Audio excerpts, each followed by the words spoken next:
want a society that's going to always act in the best interest of the whole society, then go live in communist Russia.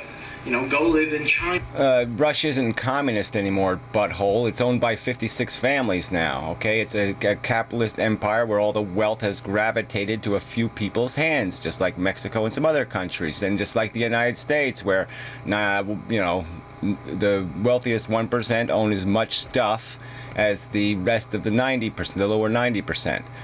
So fuck you. We see what the world has happened here. So, you know, and even the fact that your rhetoric is so knee-jerk that you'd even say Russia when Russia has completely changed is so fucking stupid and transparent. The argument isn't between, you know, a communist dictator and you know, free markets. Those aren't the only two choices in the universe, asshole. That's what they do, and you know, I mean, even they aren't that efficient at it. China's polluting a huge amount into the atmosphere. You know, I mean, it's just hard to always have everybody doing the best thing for society. Yeah, right. And what part of China is doing that polluting? What part of China? The capitalist part, you dumb fuck. Okay? All that polluting is being done to feed the cities where capitalism rules, not fucking Chinese socialism.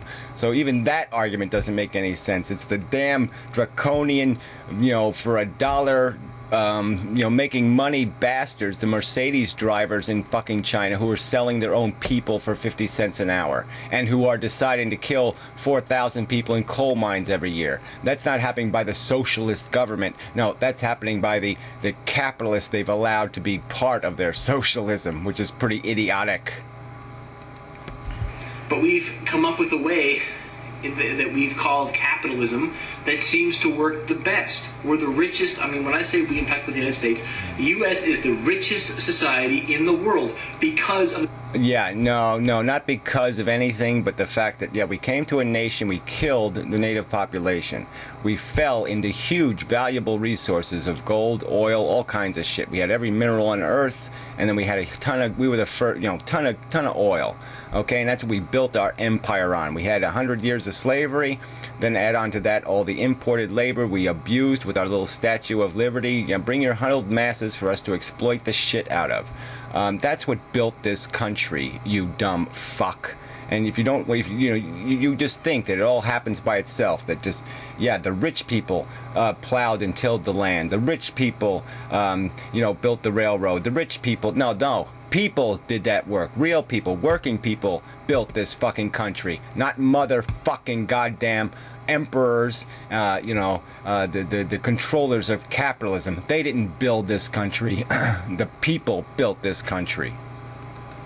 The things I'm talking about, because people are greedy, because market, you know, labor is a marketable commodity, because of all these things that add up together to produce what we call capitalism. And I'm not being... No, produce what is called exploitation, all right? That's what its nature is. Its nature is sucking profit out of the blood and sweat of human beings, okay, to build yourself mansions and a better lifestyle and control over the system, ownership over the system. It is lords, it is noblemen, it is kings. That's what we're talking about. It is people willing to rent a life to other human beings. That's what we're talking about, fucker. Right-handed, fundamental guy when I talk about this, you know, it's just the way things work. And I know that you don't... Yeah, what you what, you're preaching the fundamentalist doctrine. You're using the fundamentalist rhetoric, right? I mean, you keep throwing communism out there. You did it twice now. Did I bring up communism? No. You did. All right? You used that accusation. So fuck you. You know, you don't want to be seen as the fundamentalist lunatic? Your words have made you that, okay? Not my words, your words. Like that. But that's too bad. Because you live in that. And you have to face reality. And this is the reality. Yeah, so what? So I'm not allowed to commentate and say we can do it a better way. Is that your fucking lunatic argument? I'm not allowed to object and say this is stupid and we can do it much better? What's your fucking argument? I'm not allowed to complain? That's idiotic.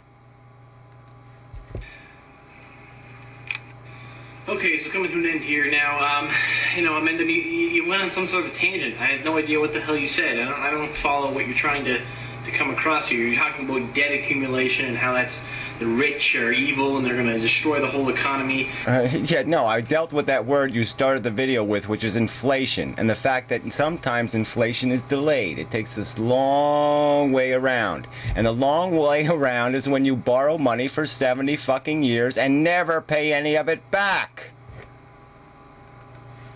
And I just don't really follow what you're saying. I mean, you talk about a wall that's being built up and this fun game is gonna all end someday, and it's just a bunch of nonsense that you're just spewing out of your ass.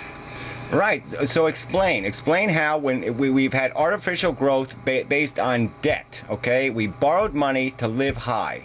All right, and then the government printed money based on the standard of that high living. It said that's the real economy. The real economy is the high living on debt. And so now the government said, well, we can throw more money into the economy now then, okay? Because look how the economy has grown. It didn't grow, it borrowed, okay, you dumb fuck. And so that inflation hasn't been realized. That inflation is sitting there behind that dam ready to fall on us because we have to deal with it eventually. You can't just leave it there, okay? It's unsustainable. Yeah, there's debt being built up. It's going to be paid off, but it's not the end of the world. I don't see why. It's going to be paid off. Where's the evidence of it's going to be paid off? When are people going to vote to have negative 10% growth in the economy? What day will that happen? Tell me what day that's going to happen when the American people will vote for a decline of 10% in the economy a year. When are people going to do that? So when is it going to be taken care of, asshole? I think this is such a big conspiracy for the rich. All right, so then you go on to talk about personal liability in business. Well, yeah, stockholders are not personally liable for the corporation's deeds. That's actually a really important topic. I could do a whole video on why, but, essentially, if you invest in the business... Yeah, why don't you do that? Why don't you do a whole video on why it's an important subject? That's right, it's an important subject because it's not really risk, asshole. The real risk isn't being paid for. Business, you shouldn't lose any more than you invest. They can't, you own a clothes shop, let's say, a sweater shop like we were talking about before, and you're not working out too well. I kind of fuck up in what I do, and we go down and we owe the bank $100,000 that we just can't pay. So we go bankrupt, and so you're claiming that you, because you invested the initial $10,000, should pay the bank the $100,000 that we fucked up on. Alright, so you're the owner, and you should be responsible. I see what you're saying. It's an old topic. It's been discussed before. It's the way systems... Where's it been discussed before? Point to it. Point to where it's been discussed before. That's the whole motherfucking problem. It hasn't been discussed before. We just established a bogus system, and nobody's discussed how bogus it is. Alright? Because exactly what I said happens, okay? When businesses go bankrupt and they don't pay their bills, that means the consumers are going to have to pay those bills because the other businesses that aren't getting their money are now going to have to raise their prices to make up for the lost revenue. Alright? So the consumer pays the bill. That's the part I want you to deal with. That's the price of bankruptcy. Every time something goes bankrupt, every time there's an Enron, the people who pay for it are the consumers. The businesses don't pay for it, the consumers pay for it. The stockholders don't pay for it, the consumers pay for it. So the people who made the profits off the unethical behavior and made gains for years, they can just pick when they jump off the train, and as I stated in the other video, the train wreck becomes the public's problem.